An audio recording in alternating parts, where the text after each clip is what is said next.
Secret recipe MDH का जीरा SIP जल जीरा मसाला। सिप सिप जीरा सिप MDH का जल जीरा सिप MDH का जल जीरा सिप। बहुत चिंताजनक खबर सामने आ रही है कुर्स्क से। कुर्स्क में जो न्यूक्लियर प्लांट था उसके एक बड़े हिस्से में भीषण आग लग गई है।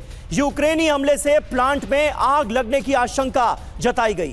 कुर्स्क के कई इलाकों में यूक्रेन के हमले हुए हैं और ये तस्वीरें आप देखिए यूक्रेनी हमले से कैसे आग लग गई है इस पावर प्लांट में। ये जानकारी सामने आ रही है। न्यूक्लियर प्लांट में भीषण आग की तस्वीरें आपके सामने है। आशंका इस बात की कि यूक्रेन के हमले की वजह से न्यूक्लियर प्लांट का एक हिस्सा आग की चपेट में आया है।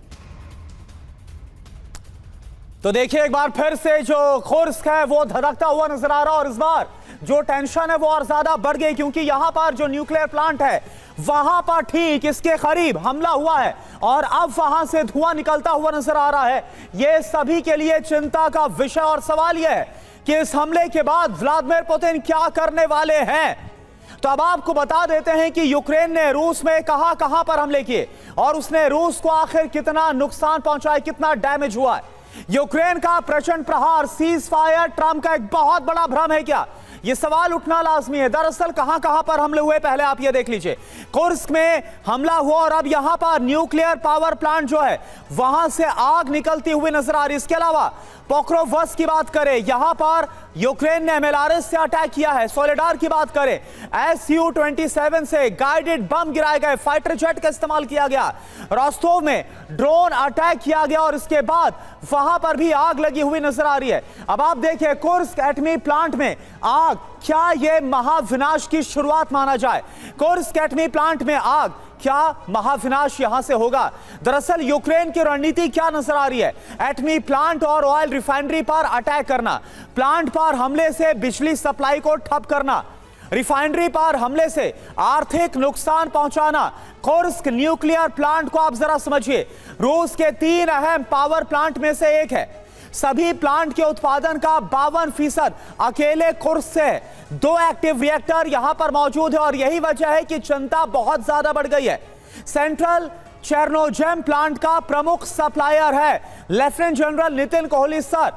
सवाल यह उठना लाजमी है कि क्या अब यूक्रेन ज़ेलेंस्की उसी रणनीति के साथ आगे बढ़ रहे हैं जो पुतिन लगातार करते नजर आए, जो इंफ्रास्ट्रक्चर है, खास तौर पर जो ऊर्जा इंफ्रास्ट्रक्चर है उसको निशाना बनाया और इस बार तो टेंशन बढ़ गई है। जो न्यूक्लियर पावर प्लांट है वहां पर हमला कर दिया गया, क्या होता हुआ आप देख पा रहे हैं सर?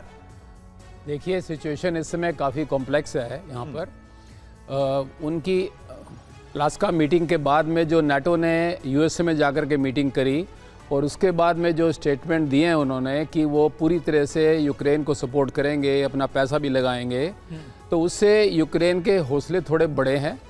इन एनी केस दोनों पार्टीज़ को ये दिखाई दे रहा है कि समय अभी कम है, शायद इनको निगोशिएशन टेबल पर बैठना पड़ेगा। तो इसके लिए यूक्रेन भी उनको नुकसान पहुंचाना चाहते हैं सिस्टमेटिक तरीके से, ताकि उनकी इकोनॉमी हिट करे और जो उनकी पावर प्लांट वगैरह वो उनको हिट करना चाहते हैं।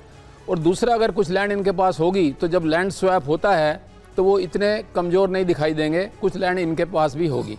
बट इसमें जो एक मेन चीज़ समझने वाली है कि पुतिन ने ये बात बिल्कुल क्लियर कर दी थी कि जब तक बेसिक चीज़ें जिसके कारण युद्ध शुरू हुआ था वो नहीं होती तब तक ये वार रुकेगा नहीं। जैसा कि कुछ समय पहले भी बताया था, डोनबास में एक डोनबास का एरिया बड़ा इंपॉर्टेंट है। क्यों ये इसके पीछे पड़े हुए हैं कि तकरीबन 100 बिलियन से ज़्यादा का कोल जो है, टन्स का जो कोल है उसके नीचे है दबा हुआ। रियर अर्थ मटेरियल वहाँ पर हैं, रशियन स्पीकिंग लोग हैं वहाँ पर, और जो मिन्स एग्रीमेंट थे उनको उन्होंने उल्लंघन किया था यूक्रेन ने जी। तो तकरीबन 30% टेरिटरी इनकी वहाँ पर बची हुई है जो कि पुतिन लेना चाहते हैं और दबाव डाल रहे हैं उनके ऊपर, इसीलिए ये लगातार हमले किए जा रहे हैं ताकि उसको भी ये कैप्चर कर पाएँ। लेकिन प्रॉब्लम ये है कि वहाँ पर इनके फोर्टिफिकेशंस बड़े स्ट्रॉन्ग हैं यूक्रेन के, और वहाँ पर वो काफ़ी रेजिस्टेंस वहाँ पे रहेगा। 2 कारण है उनको कि जिसमें समय लगेगा। पहली बात तो अगर ये किस तरह ले लेते हैं तो पीछे उनके पास कोई सेकंड लाइन ऑफ फोर्टिफिकेशन नहीं है, उनको फिर नाइपर रिवर के पीछे ही जाना पड़ेगा। दूसरा, जो रियर अर्थ मटेरियल हैं वो नॉर्थ से साउथ जो उनकी खाने हैं नाइपर के पैरेलल हैं, तो वो भी फिर इनके रशिया के कब्जे में आ जाएगा जी। दूसरा कन्फ्यूजन इसमें यह है कि यूएसए सिर्फ हथियार देगा, पैसा नहीं लगा रहा। नाटो के अंदर कंफ्यूजन है। फ्रांस और यूके के लोग प्राइम मिनिस्टर कह रहे हैं और प्रेसिडेंट कह रहे हैं कि हम अपने ट्रूप्स भी ग्राउंड पर भेजेंगे। जर्मनी इसमें उलझना नहीं चाहता, वो कह रहा मैं अपनी इकोनॉमी को डेवलप करना चाहता हूं। बिल्कुल, और एक नया कॉन्सेप्ट निकाला गया है सर कि यूरोप जो है, यूरोपीय देश जो हैं वो अपनी सेनाएं यूक्रेन भेजेगा, लेकिन अमेरिका लीड करेगा, अपने बूट्स ऑन ग्राउंड यूक्रेन की सरजमीन पर उतारेगा नहीं। कुल मिलाकर हथियारों का एक बाजार बना दिया है नाटो को अमेरिका ने, जिसमें सिर्फ और सिर्फ अमेरिका का फायदा होगा। ये तस्वीर उभरती हुई नजर आ रही है। ये है सीक्रेट रेसिपी एमडीएच का जीरा सिप जल जीरा मसाला। सिप सिप जीरा सिप, एमडीएच का जल जीरा सिप, एमडीएच का जल जीरा सिप।